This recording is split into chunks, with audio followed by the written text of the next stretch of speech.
Hey, so today we're going to do a bike check on my 2000 GT XCR 3000.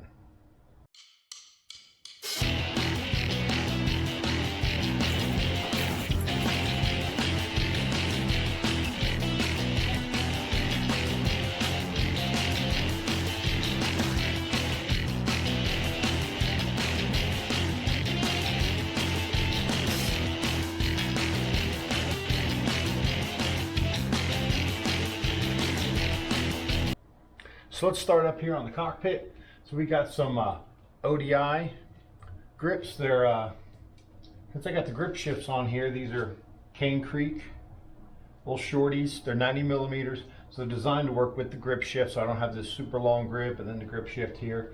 The grip shift is not grip shift; it's SRAM attacks, which are, this is a circa 2000 bike. This is mostly all original. This bike, I've taken real good care of it, serviced everything as it needs to. I'm not very hard on my equipment, or at least I try not to be. If something breaks, it's usually no fault of my own. I'm one of the guys who will, take the crash and cushion the bike. So I have the SRAM attacks, and they have a nice solid click on them. I've never had any problems with misshifts or anything on them. These brake levers, they're mechanical brakes on here. It's some Koski levers. I like how the angle here is a sharp curve, so I can really get my finger hooked on there. So I've never changed these out or gone to something different. Yeah, they're a little clunkier than some of the nicer ones that were on the market. A little harder to find the mechanical brake levers now that are a nice quality, but hey, these are hooked to the Avid brakes. Disc brakes, I had this converted over. This came original with the rim brakes on here. But I had it converted over after owning it for maybe about 2 weeks to the Avid mechanicals, and I love them for the bike, for the riding that this bike does.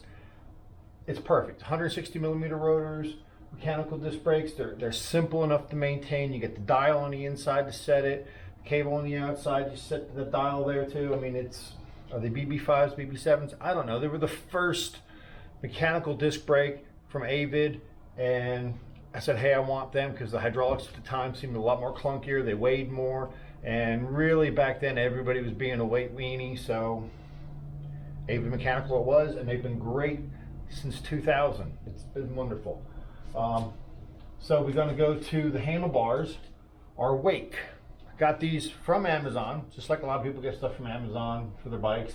These are Wake 780 millimeter bar. They're a riser bar. They're aluminum 6061. And they're a little heavier than some of the other bars out there, but I wasn't trying to be a weight weenie. I wanted something that was going to be durable. I was actually looking at the Jessica Ace Kit bars, and I saw some pictures of them busted, and I was like, no, I'm not going to try that.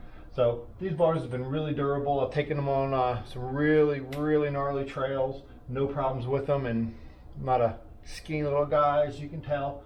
So they take up to my abuse. So the stem, I shortened the stem up. The factory stem was a 140 synchro stem, just like I had synchros bars in there. I think they were 640 millimeters. So this is a 110 millimeter stem. I went out on the bars, which would have leaned me over even more. So I shortened the stem up. You can almost have the handlebar blocking your front hub. I know that's how they line up with the road bikes. Not so much worried about it on the mountain bike. Do want to keep some of my weight forward because this bike is an excellent climber, always has been. You get 100% of your power to the ground with the iDrive, which we're going to get to eventually. So fork, original 2000 fork. It's been serviced by me. Oil changes and such. You're not getting parts for it anymore. So I just cobbled together whatever O-rings I can find at the hardware store. I bought an O-ring kit. It seems to work just fine. And just keeping the regular oil in there, keeping everything serviced. I've been lucky, keep the bike stored indoors and out of the sun. The dust boots have been original since 2000. I usually keep them clean, keep a little bit of silicone on there. It helps nourish the rubber. That might be a little trick some of you want to try, is a little silicone on your rubber components like that. 100 millimeters of travel. She's been pretty good. She's not an air fork. She doesn't ride like a lot of the modern forks do, but gets out there, gets the job done. I have the black springs for the heavier weights. I have them staggered right now. The factory spring in one fork and the black in the other.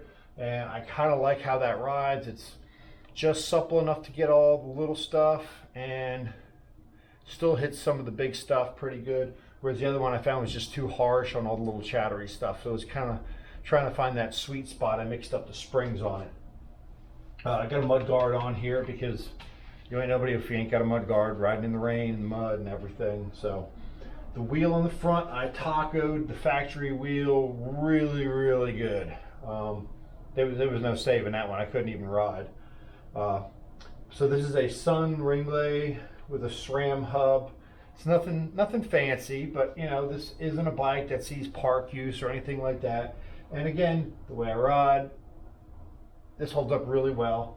I got WTB Velociraptors on here, the front and the rear tire, you know, because they make them in two different. You got a WTB Velociraptor front and rear, 2.1 inch. They've been great tires.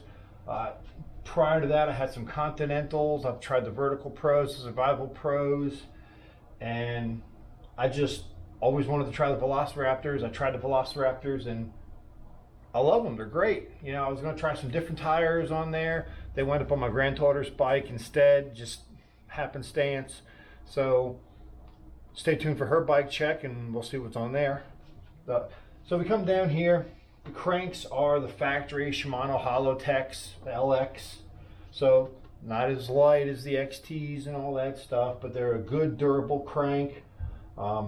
Made it to the HT pedals. These are the composite pedals. From what I understand, HT makes the pedals for nuke proof. So if you like nuke proofs and you can't get their pedals at the time, the HTs, or you can price check them. They've been great. I think the bearings probably need a little service in there. I mean, they still work fine. They don't make any noises or anything, but they're getting a little stiff. So I'm going to wind up going in here and servicing the bearings on them, put some fresh grease in there, give them a little love. They've been good. The pins are still holding up well. I do prefer my Pedaling Innovations Catalyst pedals, but I just haven't bought another set to have them for another bike. So these have been holding up really well. So it's fine in my book. Came originally with Shimano shifting on here, with LX, and the rear I believe was an XT. It's now been swapped out with the Shimano Sora, kind of going to the road group there.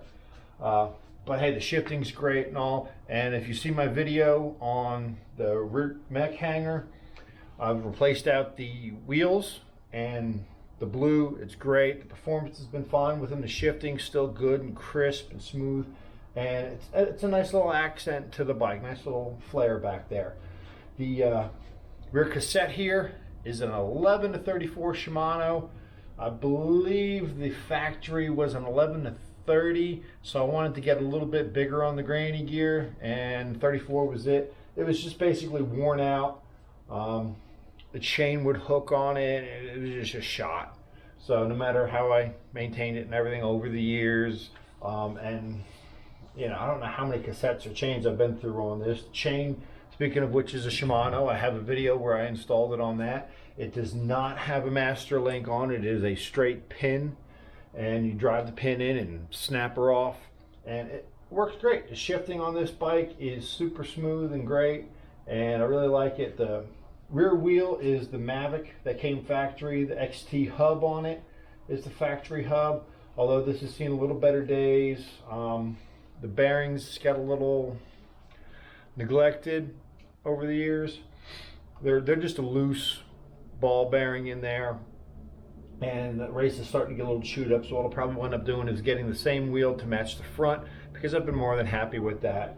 So it'll roll a little freer. I mean, this rolls just fine going on the road. I mean, you just maintain your momentum, but it's just a little notchy, and I don't like that. And you know, of course, I'm worried about reliability. When you go out on a trail, you get 5 miles into the woods and break something like a inner hub. It's a 5 mile walk. I've been there on a 2 mile walk with a Walmart bike. I'm not about to do that again. So rear suspension, RockShox SID dual air. I've serviced this myself as well. The air can screws off. Now there's a blue type of seal in there. It's a molded seal, maybe 1/2 inch, 3/4 of an inch tall, and it's got like a double lip built into it. It's like some fancy kind of rubber, and it's molded to fit in there. Well, I wound up using 2 different sized O-rings of 2 different thicknesses, and I fit them in there, and they make the seal just fine. I have no issues with air leakage out of this, no issues with performance out of it. It rock and rolls just the same as when I bought it new. Seat post, I cut it down a little bit just because it was, you know, the sizing of the bike, how much it hung down. I just didn't like it hanging down, especially for when I want to lower the seat to hit some of the downhill areas and all. So you can only go down so far before it's going to hit the shock. So to avoid that, I did chop off some of the excess seat post that hung down. It's a 30.9 on the seat post, I believe. The seat, I've been through several saddles on this. My favorite so far was the WTB Sport, and that's what I have on my Nomad. Great saddle. I'm actually looking to get that same saddle and put it on my road bike because I have a Century I'm planning coming up. So 100 miles on a saddle, and I'm having trouble finding a saddle I like, but I know I like that saddle. So I'm going to swap it over, give it a whirl. But this is a Zeffel saddle. I can't find these anymore. I forget where I got it from. It's got kind of a nice spongy gel feeling to it. It's real comfortable. It's got the cutout here. It's just been a great saddle since I got it. It's not very durable. You know, I mean, if it went down hard, it's definitely going to tear some of this. But again, it's not tore up or anything. And I've been down several times on this. I had one wreck. It was my son can attest to it. I actually pulled the rear wheel out of the bike when I crashed. It just jacked me up, and I was like, I didn't know where I was. He was like, "You all right?" I was like, "I don't know."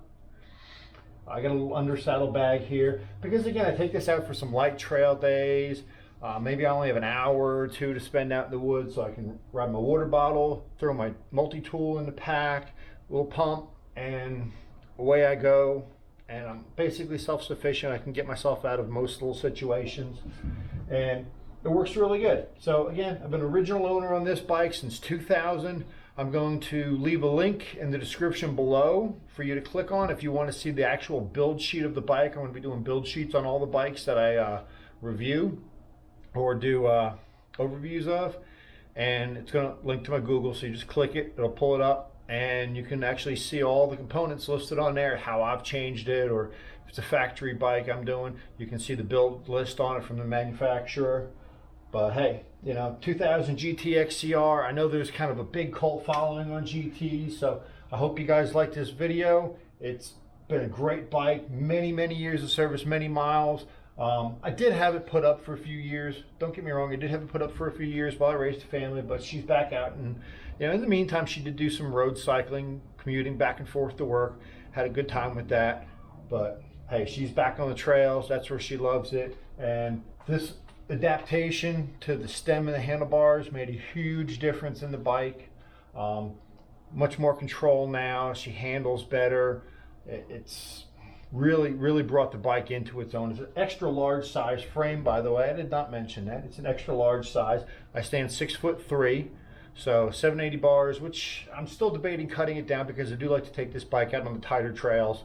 So I might cut them down to a 740, maybe leave them at a 760 and see how I like that. But again, it's been working fine for me so far, so no complaints. You know what to do. Like and subscribe. Click them links below, like and subscribe. And hey, have fun, stay safe, keep riding, everybody.